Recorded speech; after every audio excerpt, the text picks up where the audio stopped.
that a hobby, I'll say, that I want to discover the facts of life. I want to discover my source. It's like discovering a father. You feel abandoned. You feel that you've lived all your life. You've heard things. You've discovered a lot of things too, but you haven't come to a conclusion or a solid base of, definition or answer to the very things that you're looking for, or the very thing that you have trusted in. And that caused me sort of to sort of become more researched into the whole idea. So all the institutions that has been built out there today, especially today in this generation, do have that kind of approach or an idea that they sort of approach God, or sort of approach the idea of God. And mostly inspiration has come from, as I've mentioned, people to think that if you are getting this, there's even some group who says they are like a prosperity preachers or prosperity advisors, advising people to prosper. They're in the secular world. It's the same thing. In our very everyday society, there are others who are financial advisors and all that, and help people to prosper. And all those things are there. It's a business. Now, in the religious sector, should that be the case? But that has been the case.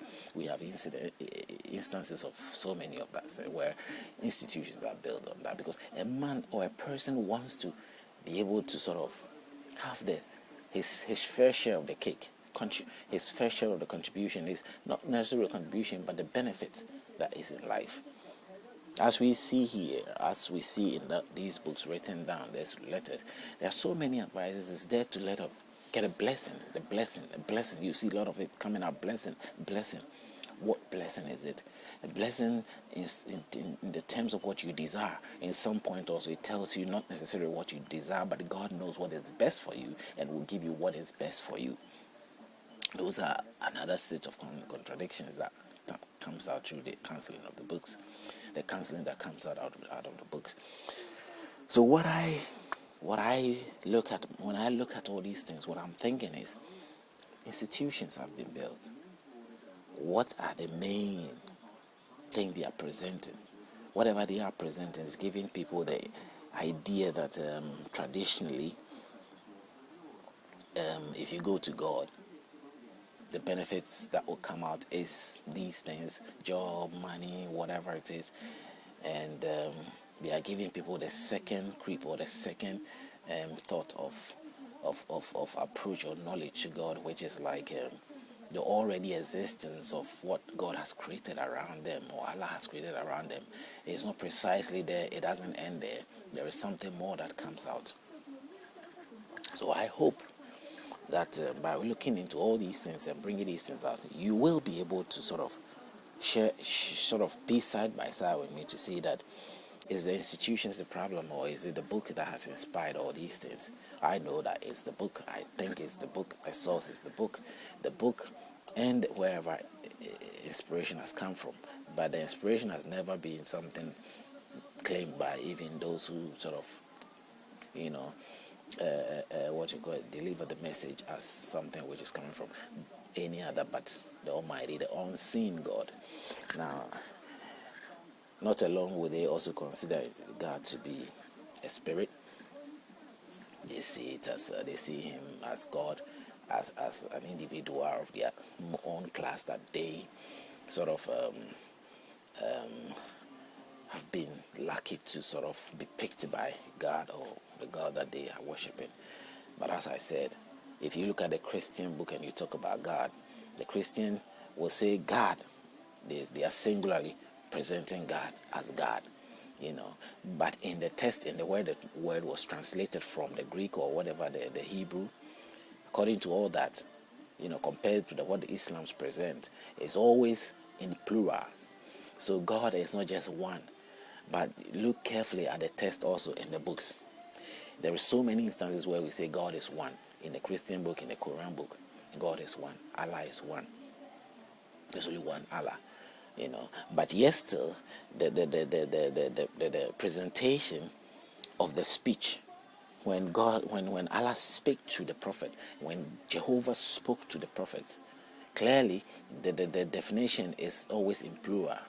We did that, we did that, we did that. It's not a singular approach to the whole idea of creation. That is, I wasn't created by one God, but for a group of spirits, So it wasn't inspired that way. We have Christianity that goes a little bit further to say that there is a Trinitarian God. They sort of believe in God in three, manifesting different ways. Some others also have gone religiously to extend to believe that it is God who has manifested himself in all these various religions that we see. Now, it's all to me very much not solid enough. They are not still making sense to me. I think that whatever God is, these things and these presentations gives me the idea to sort of think of God in certain ways. So I empty myself of all those things, and in my common sense, what do I think? I think that there is definitely an end of what the very beginning of where we sort of resorted from, or we came from. Just as a child, me being born today, or being this person that I am, I have a beginning. I was born. One day I was born. I have a birthday, a day that I was born. So I began from somewhere.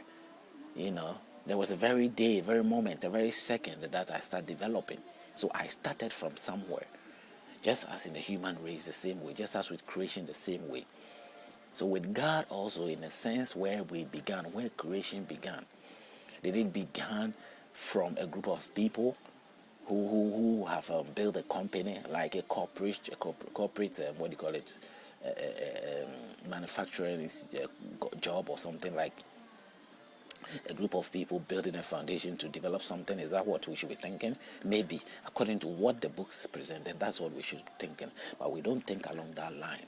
These are another strong what do you call it, thing that I have realized, that we don't think along that line. We don't think along the line that God himself, or let's say God is many, or the forces are many. Even though materially it has developed, realistically, you see our life, this is what we see. There are divisions of religious people, all making claim of a God. Muslim, Allah, Christian, or Jehovah. We have Christians, charismatic movement coming with Jesus, as part of the triune God, or let's say the Trinitarian God. They also believe in the Holy Spirit strongly being God, also coming in that form. And there are other forms of so many spiritual groups, all in the name of what? The idea is God, God, God. Now, what am I supposed to think of all these things? The groups are not embracing the idea that God is one. In some sense, they are embracing that God is one in verbal approach, but in practicality, as we see all these different spirits, all different spiritual groups making claim of a spirit that backs them, or making claim of a God, you tell me, doesn't that demonstrate the many gods? And they all have authority. I mean, if you say you go to Rome right now, it's a sovereign state. Its power at some point ruled over the entire world. It was a ruler, even though it was a ruler in a political sense, and converted through Constantine to become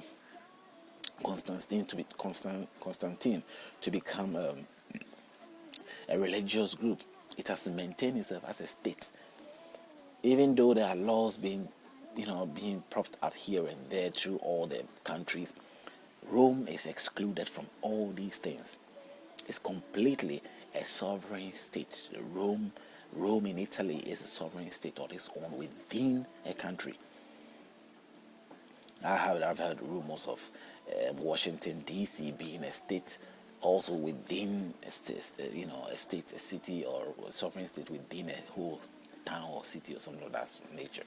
I'm not sure about that, but Rome is of that nature, and if it's possible, like all other denominations to have their own, that's how it's going to be. But in a small way, every church or any denomination of group, religious group, have got their own rights to make their own claim, their own what do you call it, their own sort of protection